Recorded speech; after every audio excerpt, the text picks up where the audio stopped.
Un cordial saludo para todos ustedes, colmado de bienestar y prosperidad.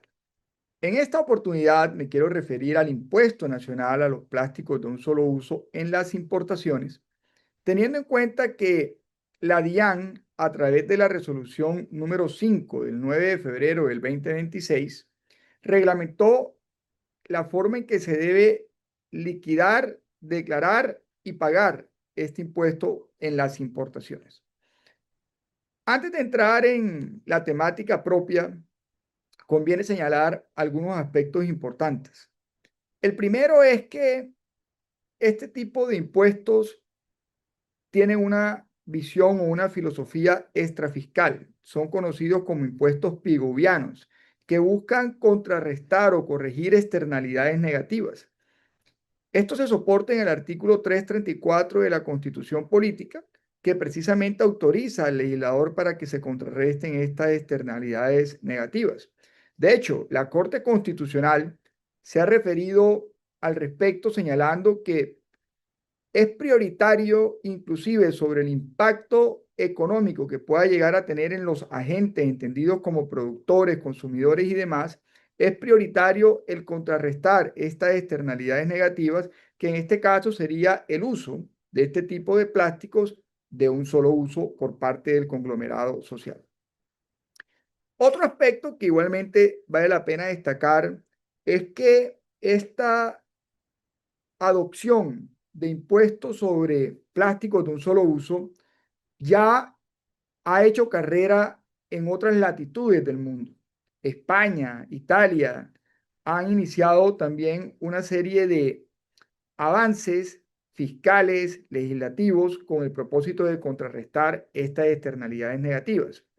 Cuando hacemos una mirada histórica de lo que es la regulación de los plásticos de un solo uso en Colombia, encontramos que desde el año 2016 se viene avanzando en precisamente regular esta temática. Es así como con la ley 1819 del 2016 se crea el impuesto al consumo de las bolsas plásticas. Mediante la ley 2232 del 2022 se crea la ley de plásticos de un solo uso. Y mediante la ley 2277 del 2022 se establece el impuesto sobre los productos plásticos de un solo uso utilizados para envasar, empacar o embalar bienes. Cuando surge la ley, se presenta una serie de dificultades en cuanto a las definiciones que contenía un artículo y la sujeción pasiva que contenía otro artículo de la misma ley, lo cual dio lugar a que se presentaran demandas de inconstitucionalidad que al final la Corte asume y decide a través de la sentencia C99 del 2025 en lo tocante exclusivamente a importaciones, y establece que el hecho generador del impuesto sobre los productos plásticos de un solo uso utilizados para envasar, empacar o embalar no se da solamente cuando la importación se realiza para consumo propio, sino también cuando se utilizan envases, empaques o embalajes para incorporar en ellos los bienes que son importados al territorio nacional. Una vez se emite esta sentencia, entonces por supuesto se dirime la dificultad que existía frente a la sujeción pasiva del impuesto. Es importante, apreciados amigos, que recordemos que en materia tributaria existe lo que se conocen como los elementos del impuesto, los elementos del tributo, que vienen a ser el hecho generador, el sujeto activo, el sujeto pasivo, la base gravable y la tarifa. Son 5 los elementos del tributo. Cuando analizamos este impuesto nacional a los plásticos de un solo uso, ¿qué encontramos? Que es un impuesto monofásico, porque solamente se genera en cabeza del productor. Es un impuesto de causación instantánea y es un impuesto indirecto. Cuando nos vamos al hecho generador, encontramos que el hecho generador está concebido de la siguiente forma. En la venta por parte de los productores. En el retiro para consumo propio por parte de los productores. Y en la importación de estos productos plásticos para un solo uso como insumos, es decir, que van a ser utilizados por el importador, pero también aquellos envases, empaques o embalajes en los cuales se incorporen los bienes que son importados al territorio nacional. Luego viene a ser la Dirección de Impuestos y Aduanas Nacionales. Y aquí surge un tema bien interesante, y es que el impuesto a los plásticos de un solo uso se concibe como un tributo aduanero, pero toda su regulación está supeditada al estatuto tributario. Sus tratamientos en cuanto a sanciones, en cuanto a declaraciones, en cuanto a las posibilidades de devoluciones de pago de los no debidos, etcétera, etcétera. Está supeditado al estatuto tributario. El sujeto pasivo viene a ser el productor y el importador. La base gravable es el peso en gramos del envase, empaque o embalaje de los plásticos de un solo uso. La sumatoria de el peso en gramos de cada uno de estos componentes conforma la base gravable. Y la tarifa viene a ser el 0,0005 VTs sobre la base gravable que se determinó previamente. Hay que tener en cuenta que la misma norma contempla que no se causa este impuesto cuando se soporte o se aporte más bien el certificado de economía circular. Este certificado de economía circular hoy en día está pendiente de reglamentación por parte del Ministerio de Ambiente, lo cual en la práctica quiere significar que no hay forma de invocar una no causación del impuesto en las importaciones. Exclusiones. También la norma contempla exclusiones que están establecidas para aquellos plásticos de un solo uso que están contenidos en el parágrafo del artículo 5 de la Ley 2232 del 2022, que recordemos, es la ley de plásticos de un solo uso. Hay exenciones también, como los sujetos relacionados con misiones diplomáticas y demás que están contenidos en la misma norma. Cuando nos vamos al tema de cómo se declara y cómo se paga, aquí viene un tema importante y es, hombre, la resolución de la DIAN se emite el día 9 de febrero y se establece que el pago de este impuesto se debe realizar el 10º día hábil del mes de febrero, es decir, el 13 de febrero, o sea, hoy que estoy grabando este video.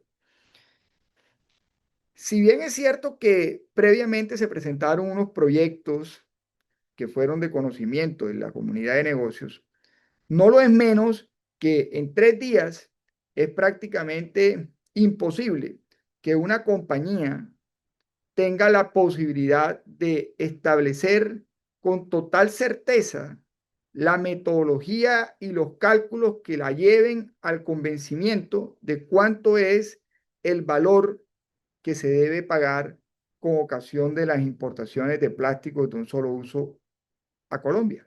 ¿Cómo se debe declarar? En el formulario 330. Está establecido que en el formulario 330 los sujetos pasivos deben declarar este impuesto, que se debe pagar a través del formulario 490. Y se establece un anexo que se conoce como el formulario 3300. Este formulario 3300 es como una desagregación de las diferentes declaraciones de importación en las que se debe señalar cuál es el contenido en gramos del plástico de un solo uso que se utilizó por cada importación. Este formulario anexo 3300 para la vigencia del 2025 se estableció una transitoriedad que permite su presentación hasta finales del mes de marzo. Sin embargo, no quiere significar ello que también la fecha de pago y de presentación del formulario 330, que es la declaración, se extienda hasta finales de marzo. Esta sí se mantiene para el 13 de febrero. Ahora, en cuanto a la periodicidad frente al pago de este tributo, es importante tener en cuenta lo siguiente.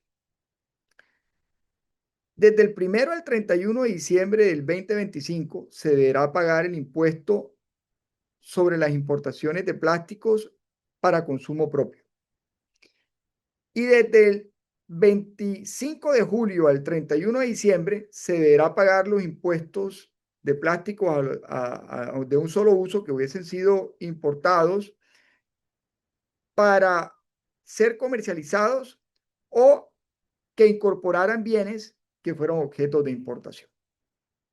Esto en razón a que precisamente con la sentencia de la Corte fue que se estableció que el exagerador abarcaba no solamente la importación para consumo propio de plásticos de un solo uso utilizados para envasar, empacar o embalar, sino que también habría el escenario a estos dos eventos, es decir, a la comercialización y a bienes que se incorporaran en envases, empaques o embalajes de plásticos de un solo uso.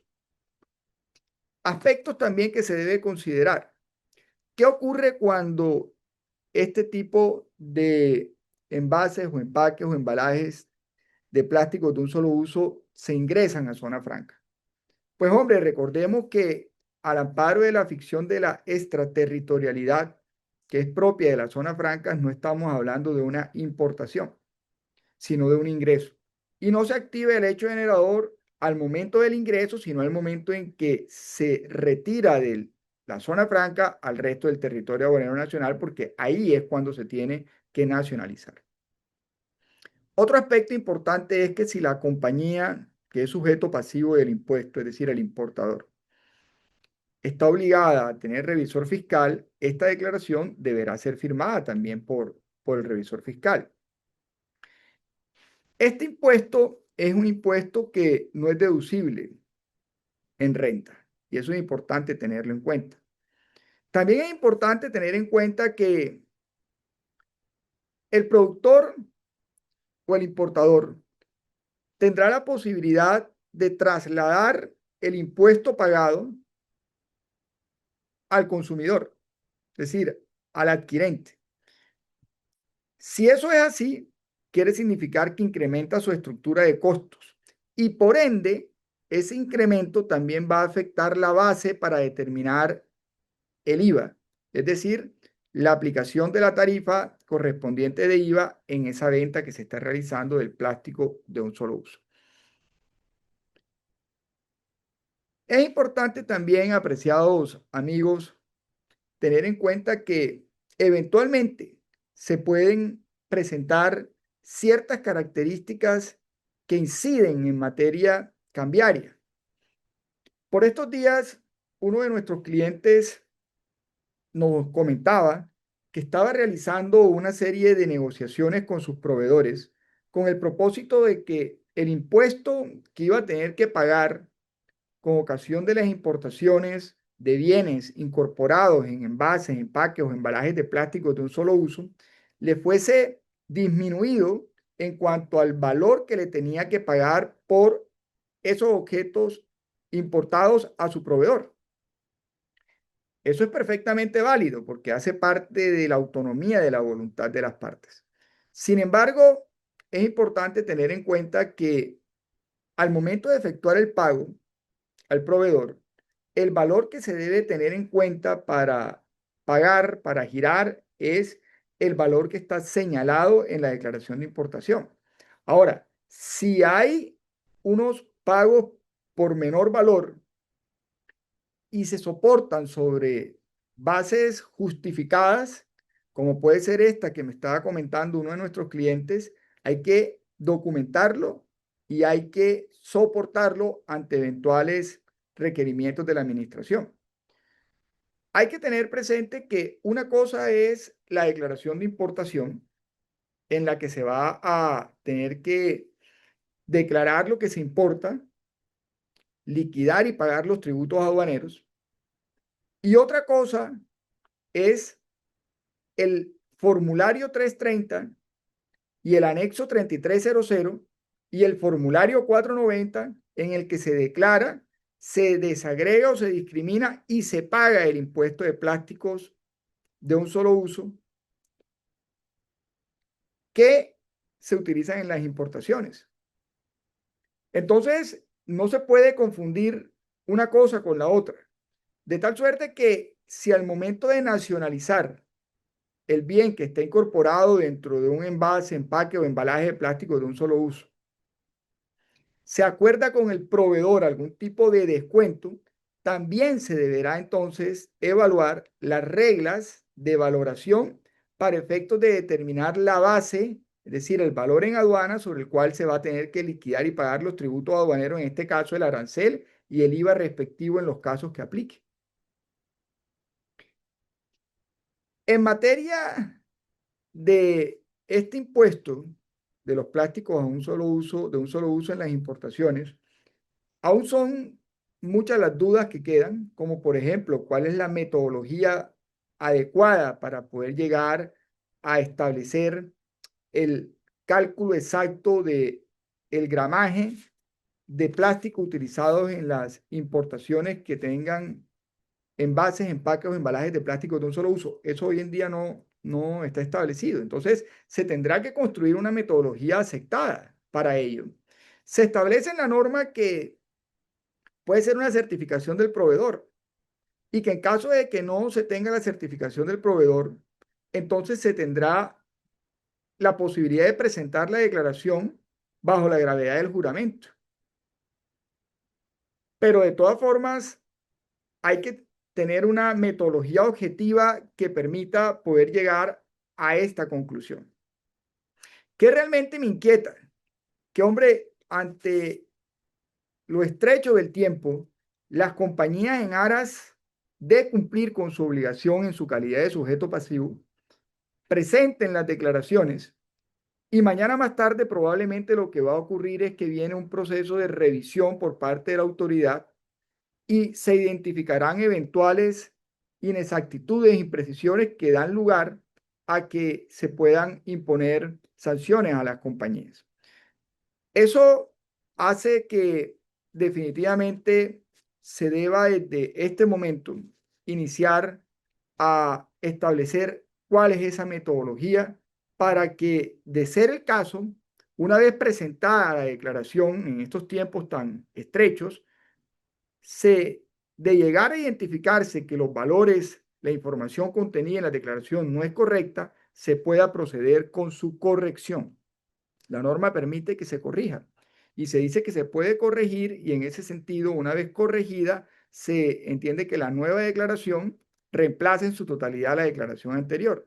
Bueno, mis apreciados amigos, esto era lo que quería comentarles en esta oportunidad. Muchas gracias y seguimos en contacto.